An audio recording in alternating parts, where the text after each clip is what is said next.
Hello दोस्तों, कैसे हैं आप लोग। एक बार वापस से आपका स्वागत है मेरे चैनल में। आज हम आपके लिए लेके आए हैं जो हमारी सीरीज चल रही थी वन वर्ड की, उसी सीरीज में दूसरा पार्ट लेके आए हैं। इससे पहले हमने इसका पार्ट 1 अपलोड कर दिया है। यदि आपने वह नहीं देखा तो आप वह देखिए। लेकिन हम आपसे प्रत्येक वीडियो में एक ही रिक्वेस्ट कर रहे हैं कि यदि आपको हमारी सीरीज़ पसंद आ रही है सभी तरह की या कैसी भी, तो आप हमें कमेंट बॉक्स में ज़रूर बताएं, क्योंकि हम आपके लिए बहुत ज़्यादा मेहनत कर रहे हैं।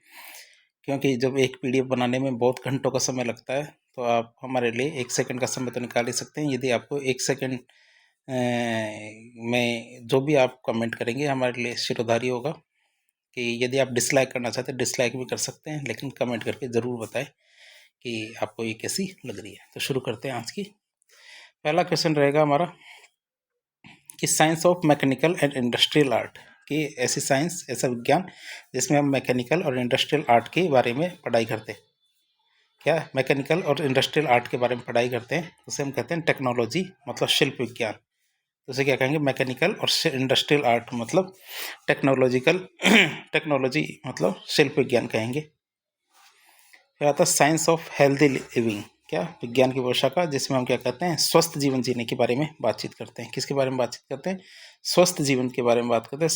भाई कोई व्यक्ति क्या स्वस्थ जिए, तो उसे कहते हैं हाइजीन। हाइजीन मतलब स्वास्थ्य विज्ञान, तो उसे क्या कहेंगे, हाइजीन विज्ञान। तो साइंस ऑफ हेल्दी लिविंग मतलब हाइजीन विज्ञान, मतलब हाइजीन मतलब स्वास्थ्य विज्ञान।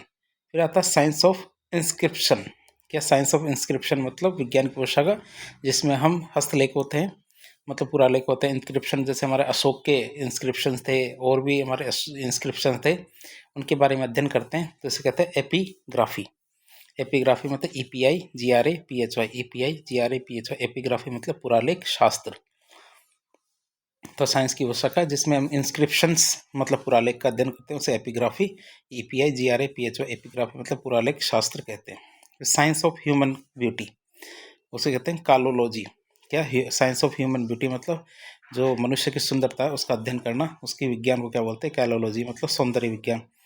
KALOLOGY, कालोलॉजी मतलब सौंदर्य विज्ञान। साइंस ऑफ ह्यूमन ब्यूटी मनुष्य की सुंदरता का अध्ययन करना साइंस ऑफ ह्यूमन ब्यूटी कहलाएगा, KALOLOGY। फिर आता है साइंस ऑफ फिक्सिंग डेट्स, मतलब विज्ञान की वो शाखा जिसमें हम डेट्स के बारे में अध्ययन करते हैं। क्या कि कौन सी डेट कब आएगी, जैसे बाबर आया पहले आया था, हुमायूं पहले आया था या अकबर पहले आया था, तो इसके बारे में हमें कई बार पता ही नहीं चलता। क्यों, क्योंकि हमें उनके बारे में क्रोनोलॉजी से फिक्स करना होता है कि पहले कौन था। पहले बाबर था, फिर हुमायूं था, फिर अकबर था, फिर जहांगीर था। तो ये कैसे पता चलता हमें, कालक्रम विज्ञान से, मतलब क्रोनोलॉजी, CHRONOLOGY, CHRONOLOGY, क्रोनोलॉजी मतलब कालक्रम विज्ञान। साइंस ऑफ फिक्सिंग डेट्स मतलब क्रोनोलॉजी मतलब कालक्रम विज्ञान। क्रोनोलॉजी CHRONOLOGY, क्रोनोलॉजी मतलब कालक्रम विज्ञान। फिर आता है science of crimes and criminals, क्या science of crimes and criminals मतलब क्रिमिनोलॉजी मतलब अपराध विज्ञान। CRIMINO, CRIMINOLOGY, CRIMINOLOGY, CRIMINOLOGY, criminology मतलब अपराध विज्ञान। CRIMINOLOGY, क्रिमिनोलॉजी मतलब अपराध विज्ञान। Science of crimes and criminals, science of crimes and criminals मतलब क्रिमिनोलॉजी मतलब अपराध विज्ञान। Science of crimes and criminals मतलब CRIMINOLOGY, क्रिमिनोलॉजी मतलब अपराध विज्ञान।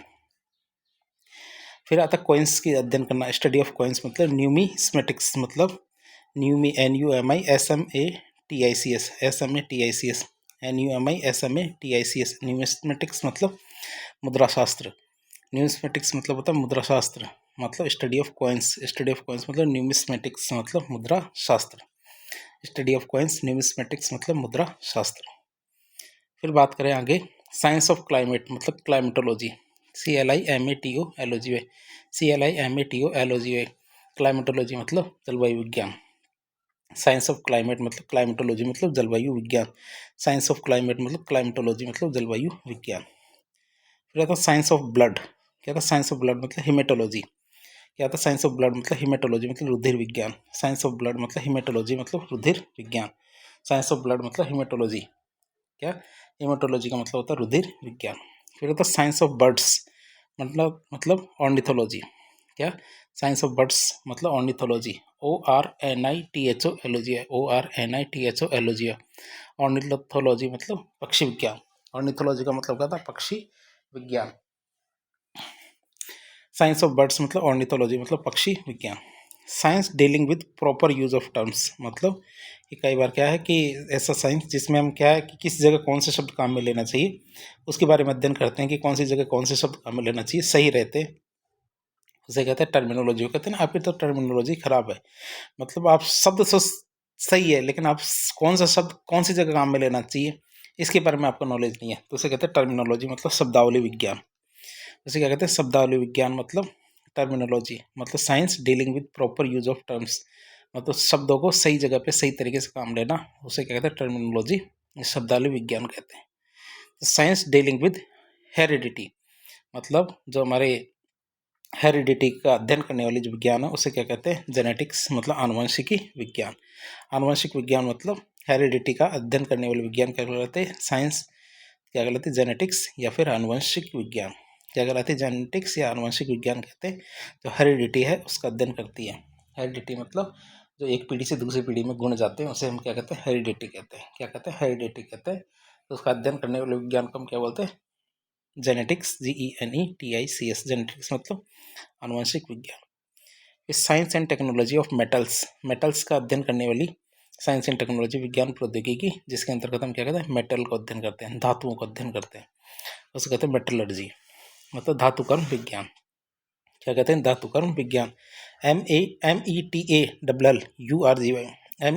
METALLURGY मेटलर्जी मतलब धातुकर्म विज्ञान। METALLURGY मेटलर्जी मतलब धातुकर्म विज्ञान। कहते हैं science and philosophy of human law, उसे कहते हैं जूरिस्प्रूडेंस मतलब विधि शास्त्र। साइंस ऑफ एंड फिलोसॉफी विज्ञान और दर्शन शास्त्र ऑफ ह्यूमन लॉ जो विज्ञान की बात करते हैं और फिलोसॉफी दर्शन शास्त्र की बात करते हैं किसके, मानवीय नियमों के, मानवीय कानूनों की। भाई कौन सा कानून वास्तव में इंसानों के लिए बना है या नहीं और किस कानून से मनुष्य के ऊपर किस तरह का प्रभाव पड़ता है, जब इन चीज़ों का अध्ययन करते हैं तो उसे हम क्या कहते हैं जूरिस्प्रूडेंस मतलब विधि शास्त्र। क्या कहते हैं उसे विधि शास्त्र कहते हैं। जूरिस्प्रूडेंस मतलब JURIS juris PRUDENC prudence JURIS PRUDENC prudence jurisprudence मतलब विधि शास्त्र। फिर था science and arts of preparing. Science and arts मतलब विज्ञान और कला for preparing and making food good food मतलब फूड ही नहीं, जो भी क्या गुड फूड की बात करते हैं कि मतलब विज्ञान और कला कैसी जिसमें के अंतर्गत हम बहुत अच्छा खाना बनाने की विद्या सीखते हैं, क्या बहुत अच्छा खाना बनाना सीखते हैं, उसे हम कहते हैं गैस्ट्रोनॉमी। क्या कहते हैं गैस्ट्रोनॉमी मतलब उत्तम आहार विज्ञान। क्या कहते हैं इसे गैस्ट्रोनॉमी मतलब उत्तम आहार विज्ञान मतलब एक ऐसा विज्ञान और कला जिसके अंतर्गत क्या करते हैं बहुत अच्छा खाना बनाना सीखते हैं, तो उसे कहते हैं गैस्ट्रोनॉमी। फिर क्या कहते हैं science and arts of flying in aircraft मतलब उसे क्या कहते हैं साइंस एंड आर्ट्स मतलब कि विज्ञान और कला कैसी जिसमें क्या हम हवाई जहाज उड़ाना सीखते हैं। क्या हवाई जहाज उड़ाना सीखते हैं, तो हवाई जहाज उड़ाना सीखेंगे तो एयरक्राफ्ट्स को उड़ाना सीखेंगे कहाँ पे, एविएशन AVIATION एविएशन मतलब विमानन। एविएशन का मतलब क्या होता है विमानन, जहाँ हम हवाई जहाज उड़ाना सीखते हैं तो विमानन। फिर आता है स्कूल फॉर यंग चिल्ड्रन।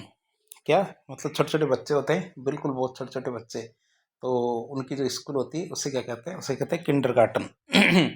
तो KINDERGARTEN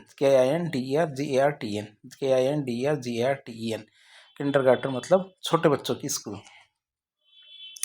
से इन एडवांस मतलब एडवांस में कह देना, पहले से कह देना what is likely to happen कि वास्तव में क्या होने वाला है, जो भी होने वाला है उसके बारे में पहले से कह देना, उसे हम कहते हैं फोरकास्ट करना। जैसे मौसम के बारे में कहते हैं फोरकास्ट करना, पूर्वानुमान लगाना, भविष्यवाणी करना, प्रिडिक्ट करना, फोरटेल मतलब कि जो भी कुछ होने वाला है उसके बारे में पहले से बता देना। जैसे forecast FORECAST forecast, PREDICT predict और FORETEL फोरटेल। इसका मतलब क्या होता है भविष्यवाणी करना। क्या होता है इनके मतलब भविष्यवाणी करना। से अलाउड फ्रॉम मेमोरी। क्या से अलाउड फ्रॉम मेमोरी मतलब सस्वर पाठ करना। क्या करना, सस्वर पाठ करना मतलब से अलाउड फ्रॉम मेमोरी। तो रिसाइट RECITE मतलब सस्वर पाठ करना, से अलाउड फ्रॉम मेमोरी। फिर आता है saving of property from loss by fire. तो सेविंग ऑफ प्रॉपर्टी मतलब अपनी संपत्ति की सुरक्षा कर लेना, फ्रॉम लॉस ऑफ फायर मतलब आग लग गई और कहते हैं ना भागते चोर की लंगोटी काफ़ी, कि घर जले जो बचे वही सही, मतलब घर तो जल गया लेकिन उसमें जो भी बचा वो सही। तो वही बात आती है कि प्रॉपर्टी में जो भी आप बचा लेते हो, लॉस ऑफ फायर मतलब आग लगने के बाद, उसे हम कहते हैं साल्वेज। SALVAG, साल्वेज मतलब उबार, मतलब आग से संपत्ति की रक्षा करना। साल्वेज मतलब आग से संपत्ति की रक्षा करना, उसे हम कहते हैं साल्वेज। SALVAG, salvage. SALVAG मतलब क्या होता है? साल्वेज। फिर आता है हमारे अगला आता है हमारे सॉल्ट वाटर लेक, मतलब जो नमकीन पानी की झील है उसकी बात करते हैं। Separated from the sea by sand bank, मतलब जो पानी बालू है, सैंड बैंक मतलब जो किनारे के ऊपर जो बालू होती है उसकी वजह से क्या है, जो एक मुख्य सागर से अलग हुई एक खारे पानी की झील है, उसे हम क्या कहते हैं? लेगून झील कहते हैं। लेगून झील का मतलब होता है कि जैसे ये कोई झील है, ये कोई झील है, अब यहाँ क्या है कि ये उसके पास में उनका बैंक है। बैंक का मतलब होता है किनारा, बैंक का मतलब क्या होता है? किनारा। लेकिन क्या है कि एक झील क्या है, यहाँ से ऐसे निकल करके ऐसे निकल करके ऐसे करके ऐसे बन गई। अब क्या थोड़ी टाइम बाद में ये धीरे धीरे धीरे धीरे करके क्या होगी, ये ख़त्म हो जाएगी बालू की वजह से। क्या है, ये बंद हो जाएगा, ये यहाँ से किनारा हट जाएगा, ये हट जाएगा, और हटने के बाद क्या है, ये एक झील प्रॉपर झील बन जाएगी।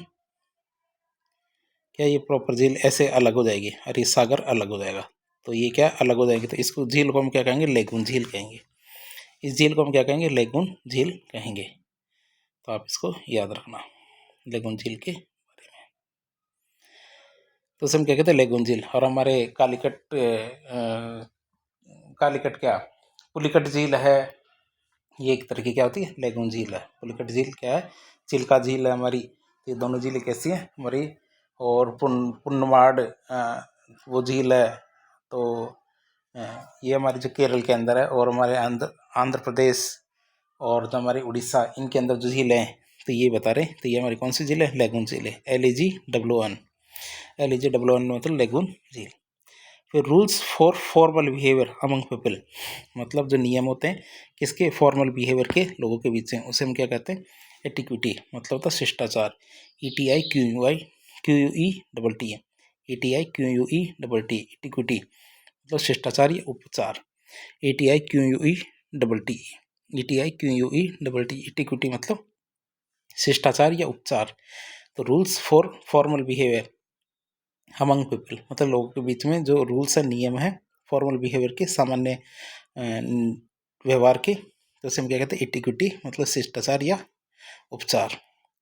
फिर बात करें room for washing kitchen utensils, मतलब कि ऐसा कमरा जिसमें जो धोते हैं किसको? किचन यूटेंसिल्स मतलब जो रसोई घर के बर्तन होते हैं उनको धोने वाला स्थान क्या कहलाता है? ये कमरा होता है, उससे कहते हैं स्लरी। स्लरी की बात करते हैं SCUERY स्लरी की बात करते हैं रसोई के बर्तन मांजने की जगह। स्लरी की बात करें तो क्या होगा? रसोई के बर्तन मांजने की जगह को हम स्लरी कहते हैं। स्लरी मतलब रसोई के बर्तन मांजने की जगह को हम स्लरी कहते हैं। Room for washing kitchen utensils. फिर बात करें रूफ सपोर्टेड बाय कॉलम्स, कुछ छत है जिसको सपोर्ट मिला हो किससे? कॉलम से। At the entrance of building, जहाँ पे जैसे किसी बिल्डिंग में घुसते ही है ना, जो वो जगह आती है जहाँ पे खंभों की उससे क्या है, जिसको सपोर्ट मिला हुआ रहता है। तो आपने यदि देखा हो घरों के आगे एक छोटी सी जगह होती है जिस पे खंभों पे टिकी हुई, तो इसे हम कहते हैं या तो पोर्च कहते हैं या पोर्टिको कहते हैं, PORTICO पोर्टिको, या फिर हमारे पोर्च कहते हैं जिसे कहते हैं द्वार मंडप, एक तरह का द्वार मंडप है। तो हम इसे कहेंगे पोर्च, PORCH पोर्च या पोर्टिको। फिर बात करें रिचुअल वॉशिंग ऑफ बॉडी, मतलब जो ऐसे संस्कार होते हैं, जैसे हम धार्मिक संस्कारों की बात करते हैं जिसमें क्या है, आप नहाते हो या अपने शरीर को पवित्र करते हो, इसे कहते हैं एब्ल्यूशन, मतलब धार्मिक स्नान। ABLUTION एब्ल्यूशन मतलब धार्मिक स्नान। ABLUTION एब्ल्यूशन मतलब होता है धार्मिक स्नान। फिर आता rising in arms against an establishment and government, मतलब एस्टेब्लिशमेंट मतलब कोई संस्था है या फिर सरकार है, उसके खिलाफ यदि आप हथियार उठा लेते हो, क्या कर लेते हैं? राइजिंग इन आर्म्स मतलब हथियार उठा लेते हो, तो सरकार के खिलाफ या कोई संस्था है उसके खिलाफ हथियार उठा लेते हो, तो उसे हम कहते हैं इंसर्जेशन या फिर रेबेलियन।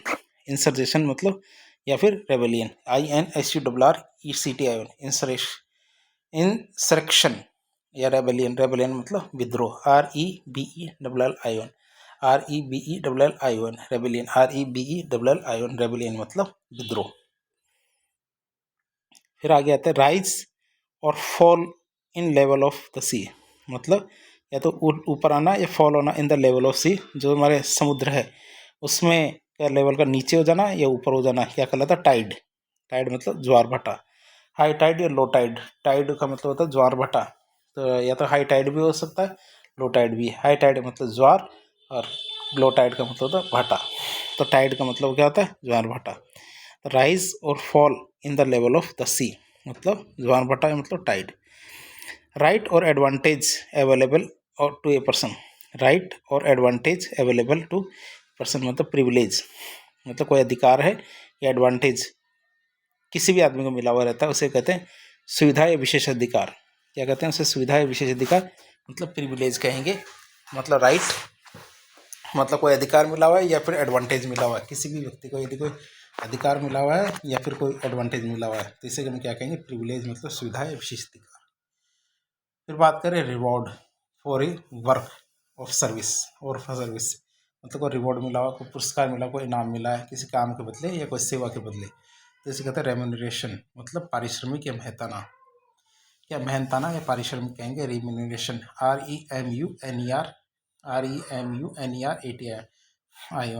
REMUNERATION, रेम्यूनरेशन मतलब पारिश्रमिक या मेहनताना। The reward for a work of service, क्या रिवॉर्ड किसके लिए, वर्क और सर्विस के लिए दिया जाता है, उसे पारिश्रमिक या मेहनताना कहते हैं। तो return to one's own country मतलब खुद के देश लौट जाना। क्या, return to one's own country, कोई यदि अपने देश लौटा था उससे क्या कहते हैं, रिपेट्रिएट। क्या कहते हैं, रिपेट्रिएट मतलब REPETRIAT, रिपेट्रिएट का मतलब होता है देश को लौटना। क्या कहलाता है, देश को लौटना मतलब रिपेट्रिएट। तो return to one's own country, return to one's own country मतलब रिपेट्रिएट मतलब देश को लौटना। कहता है return the same sort of ill treatment, return the same sort of ill treatment मतलब होता है कि जैसा आपके साथ किया गया है वैसा का वैसा इल ट्रीटमेंट मतलब खराब व्यवहार आपने भी किया हो। क्या, कि जैसा आपके साथ हुआ है वैसा का वैसा खराब व्यवहार क्या आपने भी किया, तो इसे कहते हैं रिटेलिएट। होता है ना कि बदला होगा लेकिन वैसा का वैसा होगा, तो रिटेलिएट का मतलब RETALIAT, रिटेलिएट मतलब बदला लेना, प्रतिशोध लेना। क्या कहलाता है, रिटेलिएट मतलब बदला लेना, प्रतिशोध लेना। RETALIAT, रिटेलिएट का मतलब बदला लेना, प्रतिशोध लेना। रिडक्शन इन ए टैक्स और डेब्ट, रिडक्शन इन ए टैक्स और डेब्ट मतलब कि हमारे कोई टैक्स है या फिर खर्चा है उसमें कोई छूट लेना, उसको कहते हैं rebate. Reduction in A tax और डेब्ट मतलब रिबेट मतलब छूट, REBAT, रिबेट का मतलब होता है छूट। फिर आता है रिलीजियस डिस्कोर्स, मतलब किसी के साथ आप क्या है, धार्मिक मतभेद है। क्या, धार्मिक मतभेद है, नहीं, रिलीजियस डिस्कोर्स का मतलब होता है सरमन, कि कोई धार्मिक रूप से आप किसी से है ना जो बात करते हैं तो वो आपको उपदेश देता है, कहते हैं ज़्यादा उपदेश मत दे, ज्ञान देना, जैसे कहते हैं सरमन, SERMON, सरमन मतलब उपदेश। फिर रिजर्व इन स्पीच, कि बोलने में यदि कोई हिचकिचाता है, हिचकिचाना मतलब अटकना नहीं होता, हिचकिचाना मतलब जो अल्पभाषी होता है, जो बहुत कम बोलता है, बहुत ज़्यादा शर्मिला होता है बोलने में, उसे कहते हैं रेटिसेंट, RETICENT, रेटिसेंट मतलब अल्पभाषी, जो बहुत कम बोलता है उसे कहते हैं रेटिसेंट, RETICENT, रेटिसेंट मतलब होता है अल्पभाषी। रिजर्व्ड इन स्पीच मतलब रेटिसेंट मतलब अल्पभाषी। फिर आता है रेस्पॉन्सिबल,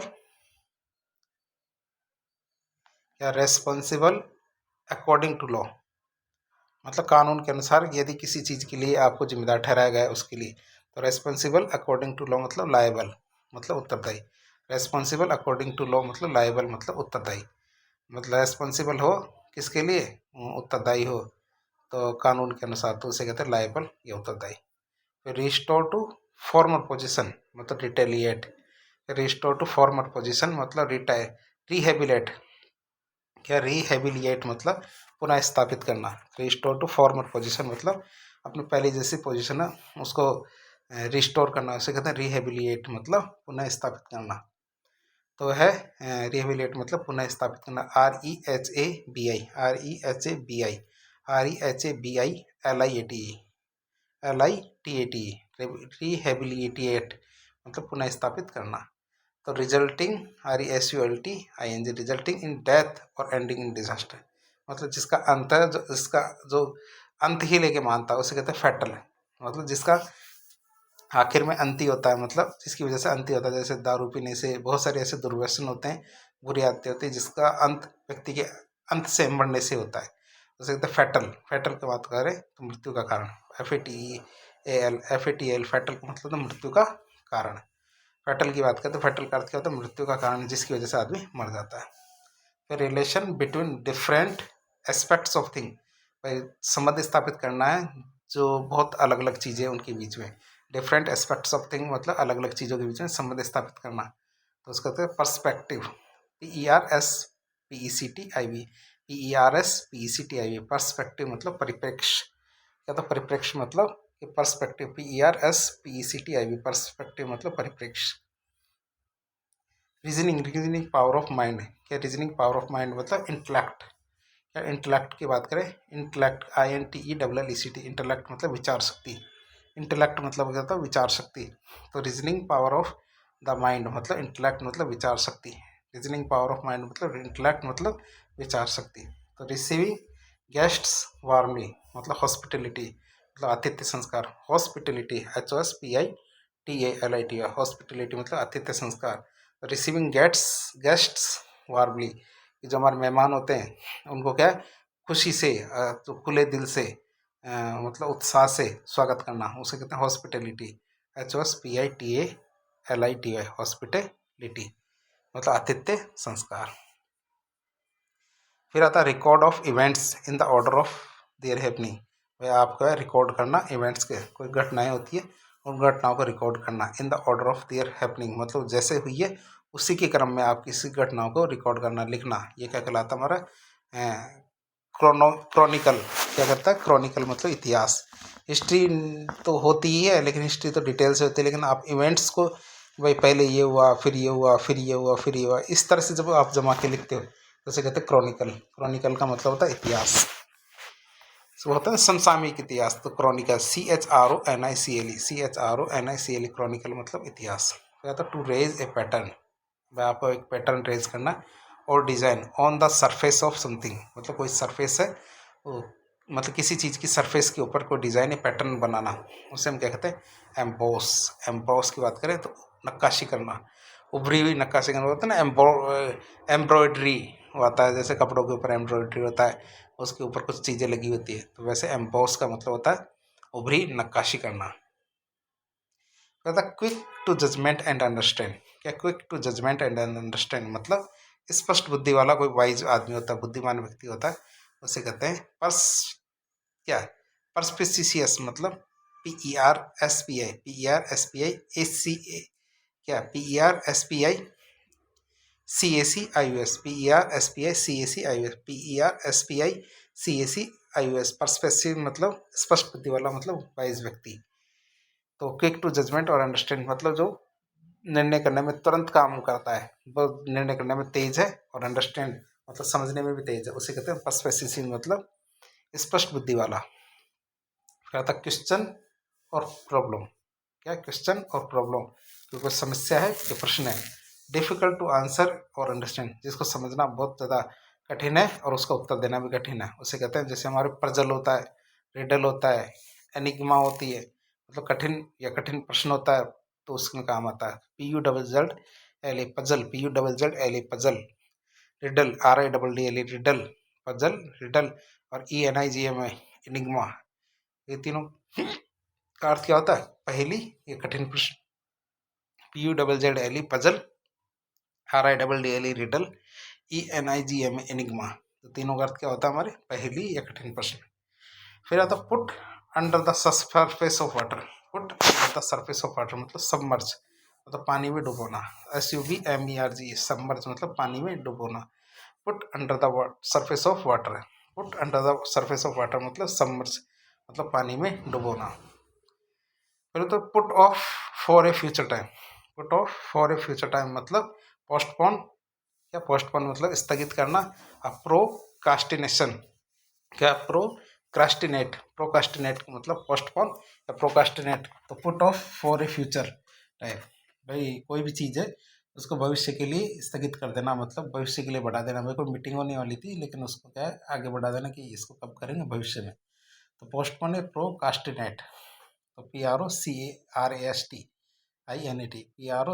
PROCRASTINET, प्रोकास्टिनेट मतलब स्थगित करना।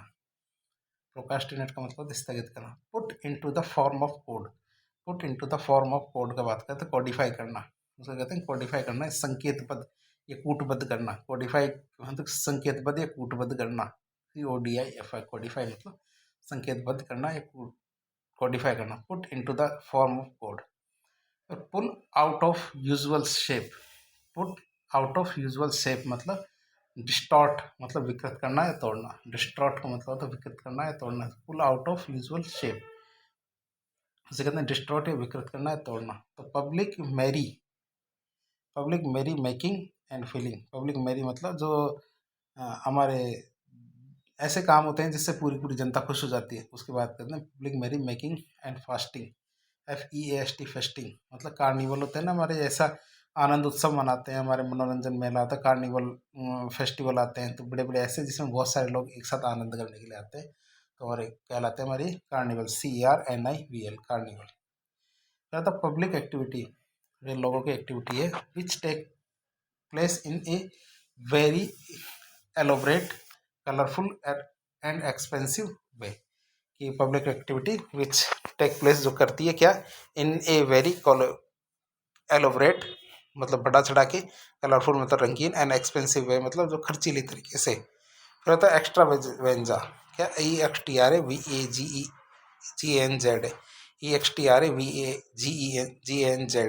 EXTRAVAGENZ, अतिशय नाटक होते हैं उनके अंदर इस चीज़ को काम में लेते हैं। एक्स्ट्रा वेगेंजा, एक्स्ट्रा वेगेंजा मतलब अतिशय नाटक, तो वो क्या महंगे होते हैं, एलोबरेट होते हैं, कलरफुल होते हैं, तो इस तरह के जो नाटक होते हैं पब्लिक एक्टिविटी होती है उनको कहते हैं अतिशय नाटक, एक्स्ट्रा वेगेंजा। फिर आता है प्लेस ऑफ गुड क्लाइमेट और इन्वेलेट्स, मतलब एक ऐसी जगह जहाँ पे गुड क्लाइमेट मतलब बहुत बढ़िया वातावरण होता है, फॉर इन्वेलेट्स मतलब कि जो दूसरी चीज़ें होती है उनके लिए जो बढ़िया वातावरण होता है उसकी बात कर रहे हैं। तो place of good climate for invalids मतलब असाइलम, बस इसको किसी ने नहीं रखा उसको हम रखेंगे, उसको हम शरण देंगे, मतलब असाइलम, ASYLUM, असाइलम, असाइलम मतलब आश्रम शरण, आश्रम शरण मतलब असाइलम, असाइलम मतलब आश्रम शरण। तो property left to someone by a will, वही कोई व्यक्ति है जो अपनी विल मतलब वसीयत के अंदर प्रॉपर्टी छोड़ के जाता है, उसे कहते हैं लेगेसी, LEGACY, लेगेसी का मतलब होता है पैतृक संपत्ति, लेगेसी का मतलब होता है पैतृक संपत्ति। तो property left to someone by a will, ये कोई प्रॉपर्टी है वो छोड़ के गए हैं किसके द्वारा, बाय एक विल के द्वारा, विल मतलब वसीयत के द्वारा को प्रॉपर्टी छोड़ के जाना, उसे कहते हैं लेगेसी मतलब पैतृक संपत्ति, उसे क्या कहेंगे, पैतृक संपत्ति कहेंगे। फिर तो प्रॉपर्टी इनहेरिटेड, क्या property inherited from once father, मतलब कोई संपत्ति है जो उसके पिता के द्वारा दी गई है, मतलब उसको उसके पिता के द्वारा, उसको उसके पिता के द्वारा, इस तरह से पिताओं के द्वारा संपत्ति ट्रांसफर की जा रही है, उससे कहते हैं पैट्रिमोनी। क्या कहते हैं पैट्रिमोनी मतलब बपोती, बपोती मतलब बाप की जो संपत्ति है उसे कहते हैं बपोती। तो property inherited from once father, एक के पिता के द्वारा जो संपत्ति है वो दूसरे अपने बच्चे को, फिर वो अपने बच्चे को, तो इस तरह जब ट्रांसफर होती रहती है तो इसे कहते हैं बपोती। प्रोड्यूसिंग मतलब PATRIMONY, पैट्रिमोनी मतलब बपोती। तो producing a lot of books और अदर थिंग्स मतलब कि बहुत सारी किताबें छाप लिखना और अदर थिंग और भी दूसरी चीज़ बहुत सारी करना, उसे कहते हैं बहुफलदायक, मतलब प्रोलिफिक, PROLIFIC, प्रोलिफिक मतलब बहुफलदायक। हमारे producing a lot of books और अदर थिंग्स मतलब बहुत सारी किताबें लिखना है, छापना क्या कहलाता है, प्रोलिफिक मतलब बहुफलदायक।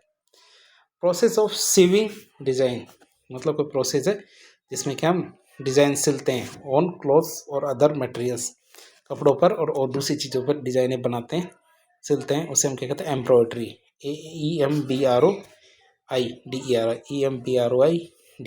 एम्ब्रॉयडरी मतलब कशीदाकारी। एम्ब्रॉयडरी मतलब कशीदाकारी। Principal that the war should and could be abolish, वह ऐसा सिद्धांत जिसमें हम सोचते हैं कि जितने भी युद्ध होते हैं वो या तो बंद होने चाहिए या बिल्कुल ख़त्म होने चाहिए, तो इसे कहते हैं पैसिफिज्म, तो शांतिवाद। उसे हम क्या कहते हैं, शांतिवाद कहते हैं, जिसमें ऐसा सोचा जाता है कि लोग ये सोचते हैं कि या तो युद्ध बिल्कुल बंद होने चाहिए या ख़त्म होने चाहिए, तो ऐसा जो सोचते हैं उसे कहते हैं पैसिफिज्म। PACIFISM पैसिफिज्म मतलब शांतिवाद, जिसमें ये सोचा जाता है कि या तो ख़त्म होने चाहिए या बंद होने चाहिए। फिर बात करें habits of independent thought, habit of independent thought मतलब व्यक्तिवाद कहते हैं इंडिविजुअलिज्म। इंडिविजुअलिज्म मतलब INDIVIDUALISM इंडिविजुअलिज्म मतलब व्यक्तिवाद। तो हैबिट्स ऑफ इंडिपेंडेंट थॉट मतलब एक आदत है जिसमें क्या हमारा स्वतंत्र और व्यक्तिगत विचार है, तो उसे व्यक्तिवाद कहते हैं। वही व्यक्तिवाद वही भारत के अंदर तो क्या होता है, समाज को महत्व दिया जाता है, लेकिन जो पश्चिमी देश होते हैं हमारे, वेस्टर्न कंट्रीज होती है, उसमें इंडिविजुअलिज्म मतलब व्यक्तिवाद को महत्व दिया जाता है। इसीलिए वहाँ पे नोबेल पुरस्कार और मतलब साइंस और प्रोग्रेस काफ़ी ज़्यादा होती है, लेकिन हमारे देश के अंदर अध्यात्म मतलब समाज की प्रगति ध्यान दिया जाता है, और पश्चिमी देशों में व्यक्ति की प्रगति पर ज़्यादा ध्यान दिया जाता है। फिर होता है प्रिवेंशन ऑफ लॉस, वेस्ट और डैमेज मतलब कंजर्वेशन, कि हमें जो नुकसान हुआ है, जो कचरा है और डैमेज है, इनको प्रिवेंशन करना, उसको बचाना, एक तरह से क्या कहलाता है, कंजर्वेशन। इसीलिए हमारे क्या सेंचुरीज बनी हुई है, नेशनल पार्क बने हैं, बहुत सारी चीज़ें बनी हुई है ताकि हम चीज़ों को संरक्षित रख सके, तो इसे कहते हैं कंजर्वेशन। फिर आता हमारा prevent from being carried out. क्या prevent from being carry out मतलब कि लागू नहीं होने देना, मतलब सर्कमवेंट, CIRCUMVENT सर्कमवेंट मतलब prevent from being carried out मतलब कोई भी चीज़ है उसको लागू नहीं होने देना, आगे नहीं बढ़ने देना। कैरिंग आउट मतलब आगे नहीं बढ़ने देना, मतलब सर्कमवेंट, CIRCUMVENT सर्कमवेंट मतलब लागू न होने देना। फिर आता pretence of having a virtuous character. Pretence of having a virtuous character मतलब हिपोक्रेसी, मतलब पाखंड या आडंबर। पाखंड या आडंबर की बात करें, pretence PRETENC pretence of having a virtuous character मतलब हिपोक्रेसी। हिपोक्रेसी मतलब HYPOCRICY हिपोक्रेसी HYPOCRICY हिपोक्रेसी मतलब पाखंड या आडंबर। मतलब प्रेजेंट फॉर्म और बिफोर बर्थ। क्या प्रेजेंट फॉर्म और बिफोर बर्थ मतलब जन्म से पहले या फिर प्रेजेंट फॉर्म है, तो उसकी बात करें तो कॉन्जेनाइटल मतलब होता है जन्मजात या सहज, कि वह कोई चीज़ जन्म से ही है। क्या चीज़ जो है जब से है तो उसे सहज, कॉन्जेनाइटल मतलब जन्मजात या सहज, CONGENITL कॉन्जेनाइटल मतलब जन्मजात या सहज। क्या होता है मैरिज ऑफ गॉड, भगवान की शादी कराना। क्या भगवान की शादी कराना मतलब थियोगेमी, THEOGAMY थियोगेमी मतलब ईश विवाह। थियोगेमी का मतलब होता है ईश विवाह, मतलब ईश्वर का विवाह, ईश्वर की शादी कराना। तो मैरिज ऑफ गॉड, थियोगेमी मतलब ईश विवाह। फिर लवर ऑफ गॉड्स, गॉड्स नहीं डॉग्स, लवर ऑफ डॉग्स मतलब कुत्तों से बहुत ज़्यादा प्रेम करने वाले, कुत्तों से बहुत ज़्यादा प्रेम करने वाले क्या कहलाते हैं, कैनोफिलिस्ट। कैनोफिलिस्ट मतलब कुत्तों का शौकीन, कैनोफिलिस्ट का मतलब होता है कुत्तों का शौकीन। लवर ऑफ डॉग, कैनोफिलिस्ट मतलब कुत्तों का शौकीन मतलब लवर ऑफ डॉग। फिर लॉस ऑफ मेमोरी मतलब एमनीशिया, स्मृति लोप भी कहते हैं। लॉस ऑफ मेमोरी मतलब एमनीशिया मतलब स्मृति लोप। स्मृति लोप मतलब कि लॉस ऑफ मेमोरी मतलब कि स्मृति को खो देना, एमनीशिया, AMNESI एमनीशिया मतलब स्मृति लोप। AMNESI एमनीशिया मतलब स्मृति लोप। फिर बात करें एक ग्रुप ऑफ टॉकेटिव गर्ल्स, मतलब एक ग्रुप है जहाँ बातूनी लड़कियां हैं, वुमेन्स है, लेडीज है, तो इसे क्या गेगल, GAGGLE गेगल का मतलब जो बातूनी महिलाएं होती है, जो स्त्रियों का समूह होता है, जो हमेशा बातचीत करती रहती है एक ग्रुप बना के, तो इसे कहते हैं गेगल। तो गिगलिंग गेगल, तो GAGGLE गेगल, GAGGLE गेगल मतलब स्त्रियों का समूह। कहते guided by one's sense of duty. भाई guided by one sense of duty मतलब कर्तव्यनिष्ठ, मतलब कंसेसियस, CONSCIENTIOUS, CONSCIENTIOUS, कंसेसियस मतलब CONSCIENTIOUS, कंसेसियस मतलब कर्तव्यनिष्ठ, guided by one sense of duty, कंसेसियस मतलब कर्तव्यनिष्ठ। कहते गस्ट ऑफ विंड, क्या भयंकर हवा का झोंका आता है उसे कहते हैं gust of wind. Drought, DRAUGST, drought, drought का मतलब होता है सूखा, एक तरह से ड्रॉट, ड्रॉट का क्या होता है सूखा। तो एक हवा का झोंका आता है बहुत तेज, तो उसकी बात करें तो ये वहाँ का हमारा है। गस्ट ऑफ विंड मतलब ड्रॉट मतलब हवा का झोंका। तो hand writing that can be easily read, मतलब हस्त किसी का लिखा हुआ जिसको आसानी से पढ़ा जा सकता है उसे कहते हैं लीजिबल, LEGIBLE, लेजिबल मतलब पठनीय, LEGIBLE लेजिबल मतलब पठनीय। ऐसी राइटिंग इसको आसानी से पढ़ा जा सकता है, इसको लेजिबल कहते हैं, पठनीय। Happening at the same time मतलब कोई भी चीज़ उसी समय घटित हो, क्या उसी समय घटित होने वाली चीज़, happening in at the same time, तो उसे कहते हैं क्या कहते हैं समकालिक, क्या कहते हैं समकालिक या फिर साइमल्टेनियस, क्या है साइमल्टेनियस। तो साइमल्टेनियस की बात करें तो SIMULTANEOUS, SIMULTANEOUS, तो साइमल्टेनियस मतलब होता है समकालीन। फिर government run by A director, भाई सरकार कौन चलाता है, एक डायरेक्टर नहीं डिक्टेटर, एक डिक्टेटर तानाशाह, डिक्टेटर का मतलब होता है तानाशाह। तो सरकार किसके द्वारा चलाई जा रही है, तानाशाह के द्वारा चलाई जा रही है, तो इसे कहते हैं डिक्टेटरशिप मतलब तानाशाही। DICTATOR, DICTATOR SHIP, DICTATOR SHIP, dictatorship मतलब होता है तानाशाही। तो government run by A dictator, सरकार चलाई जा रही है किसके द्वारा, डिक्टेटर के द्वारा चलाई जा रही है, तो इसे कहते हैं तानाशाही। फिर आता है government by person of highest social order, सरकार चलाई जा रही है किसके द्वारा, कि एक ऐसे आदमी के द्वारा जिसको क्या है बहुत ऊंचा सामाजिक दर्जा प्राप्त है, क्या बहुत ऊंचा सामाजिक दर्जा प्राप्त है, उसके द्वारा यदि सरकार चलाई जा रही है तो उसको कहते हैं एरिस्टोक्रेसी मतलब कुलीन तंत्र। ARISTO, ARISTO CRACY, ARISTO CRACY, aristocracy मतलब कुलीन तंत्र। ARISTO CRACY, एरिस्टोक्रेसी मतलब होता है कुलीन तंत्र। ARISTO CRACY, एरिस्टोक्रेसी मतलब कुलीन तंत्र। और DICTATOR SHIP, डिक्टेटरशिप मतलब तानाशाही। तो कुलीन तंत्र एरिस्टोक्रेसी किससे कहेंगे, सरकार चलाई जा रही है समाज के अंदर ऐसे व्यक्ति के द्वारा जिसका बहुत ऊंचा सामाजिक दर्जा प्राप्त है। फिर गवर्नमेंट बाय इंटेलिजेंसिया मतलब जो बुद्धिमान लोगों के द्वारा चलाई जाए सरकार को क्या कहते हैं, बुद्धिजीवियों की सरकार, क्या बोलते हैं इसे, बुद्धिजीवियों की सरकार मतलब मेरिटोक्रेसी, किसके द्वारा चलाई जा रही है, मेरिटोक्रेसी। तो मेरिटोक्रेसी के द्वारा बुद्धिजीवियों के द्वारा चलाई गई सरकार क्या कहलाती है, बुद्धिजीवियों की सरकार कहलाएगी। Government by rich and powerful class, बस सरकार चलाई जा रही है किसके द्वारा, अमीर लोगों के द्वारा और शक्तिशाली लोगों के द्वारा चलाएगी सरकार, क्या कहते हैं प्लूटोक्रेसी, उसको क्या कहते हैं धनिक तंत्र या प्लूटोक्रेसी कहेंगे।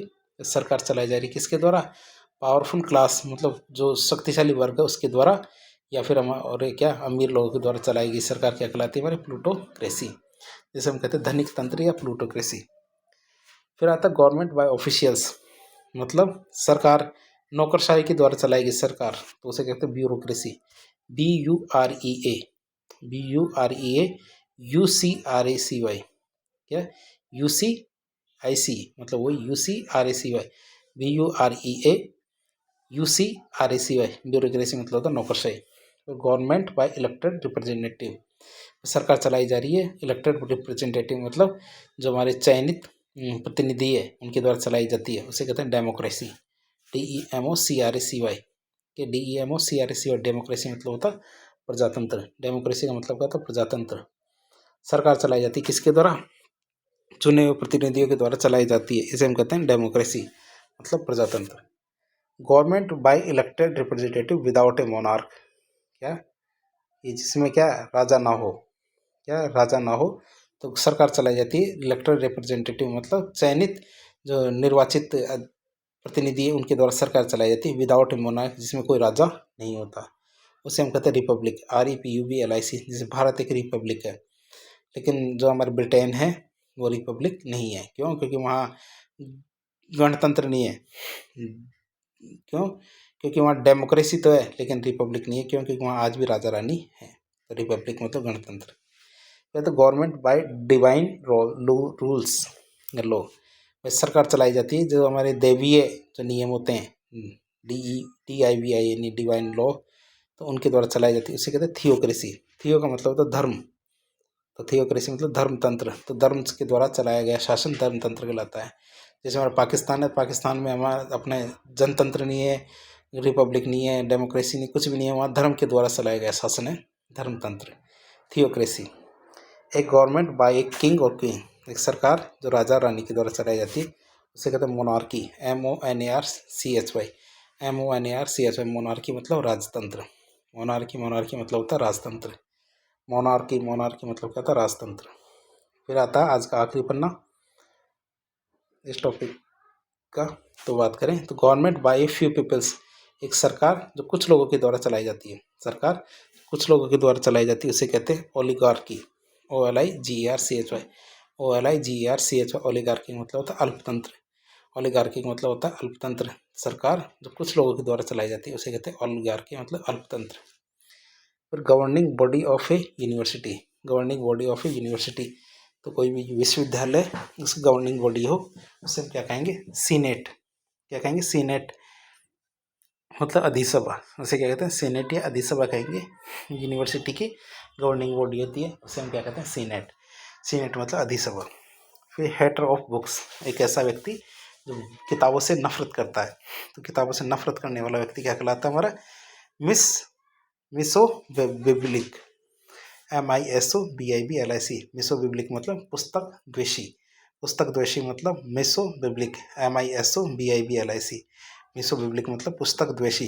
हेटर ऑफ बुक्स, बुक्स को हेट करने वाला, किताबों से नफरत करने वाला क्या कहलाता है, मिसो बिब्लिक मतलब पुस्तक द्वेषी। फिर हेटर ऑफ मैरिज, ऐसा व्यक्ति जो शादी से नफरत करता है, शादी से नफरत करने वाला, तो मिसोगैमिस्ट, MISOGAMIST, मिसोगैमिस्ट मतलब विवाह द्वेषी, मतलब विवाह से नफरत करने वाला, शादी से नफरत करने वाला, मिसोगैमिस्ट मतलब विवाह द्वेषी।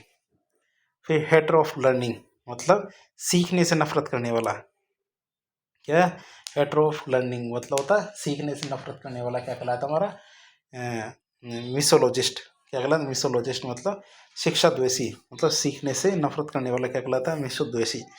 तो हैविंग मोर वन मीनिंग मतलब कोई भी ऐसी चीज़ जिसके एक से ज़्यादा अर्थ होते हैं, तो having more than one meaning, एक से ज़्यादा अर्थ रखने वाला, क्या, एक से ज़्यादा अर्थ रखने वाला क्या कहलाता है, अनेकार्थी, क्या कहलाता है, अनेकार्थी। ये हमारे 2016 के अंदर आया हुआ क्वेश्चन है ये वाला, अनेकार्थी का। जैसे एम्बिगियस मतलब कोई भी चीज़ है इसका स्पष्ट अर्थ ना निकले, कोई भी चीज़ है उसका साफ साफ अर्थ ना निकले उसे कहते हैं एम्बिगियस। एम्बिगियस की बात करें या इक्विवोकल,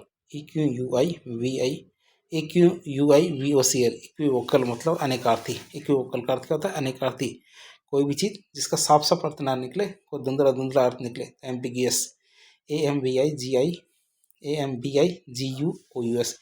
AMBIGUOUS, एम्बिगियस मतलब अनेकार्थी। Having more than one meaning मतलब 2016 के अंदर आया हुआ क्वेश्चन है ये, एम्बिगियस।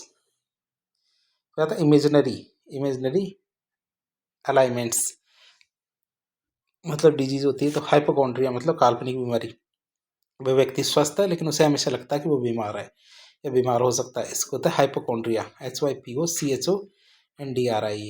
HYPOCHONDRIA, हाइपोकॉन्ड्रिया मतलब काल्पनिक बीमारी।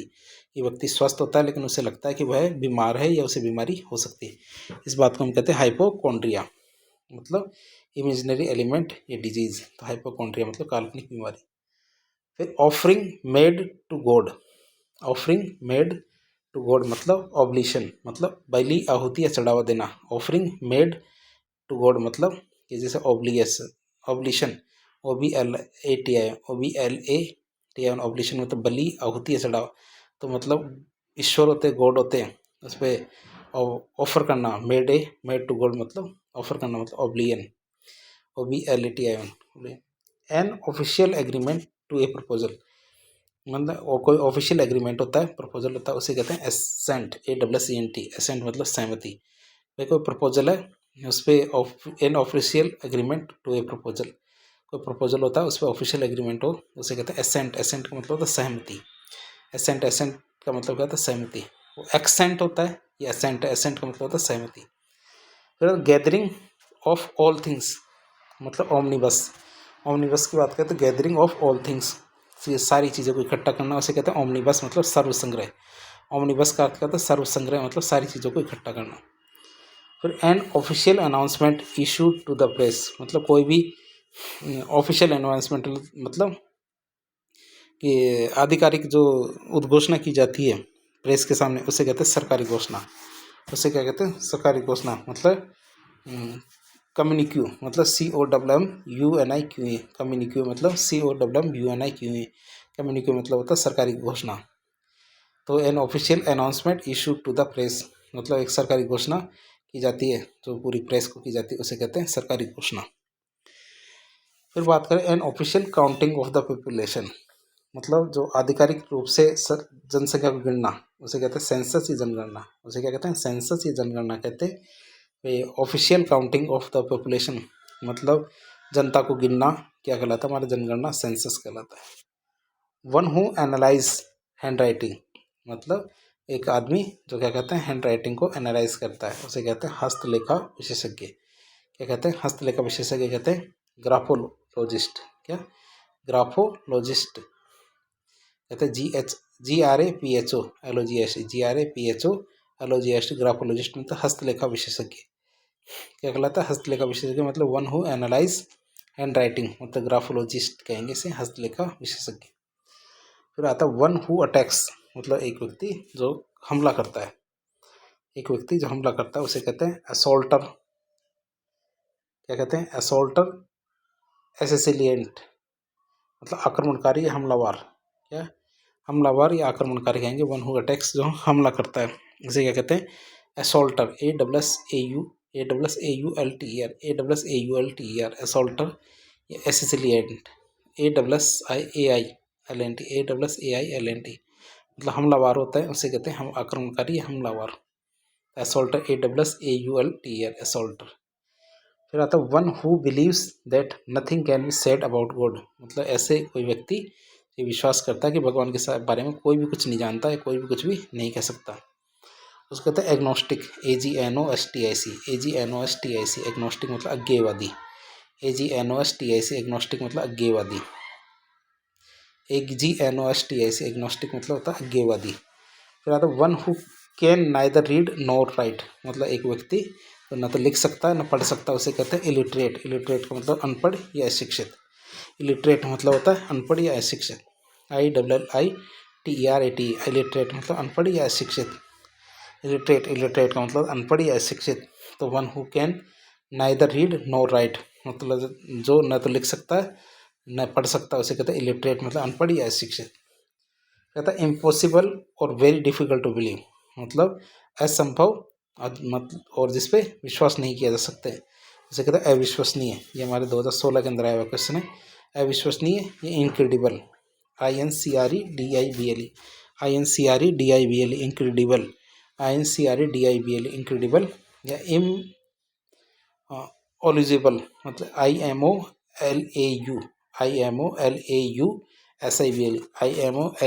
IMOLAUSIBL इमोजिबल मतलब अविश्वसनीय। इनक्रेडिबल INCREDIBLE इनक्रेडिबल मतलब अविश्वसनीय। इमोजिबल IMOLAUSIBL इमोजिबल मतलब अविश्वसनीय। One who can not be corrected एक ऐसी चीज़ जिसको ठीक नहीं किया जा सकता, एक ऐसी चीज़ जिसको ठीक नहीं किया जा सकता मतलब इनकॉरिजिबल मतलब असुधारातीत। इनकॉरिजिबल मतलब असुधारातीत। One who can not be corrected मतलब एक ऐसी चीज़ जिसको सुधारी नहीं जा सकती, जिसको ठीक नहीं किया जा सकता, उससे कहते हैं इनकॉरिजिबल मतलब सुधारातीत। तो जैसे सेंसस मतलब जनगणना,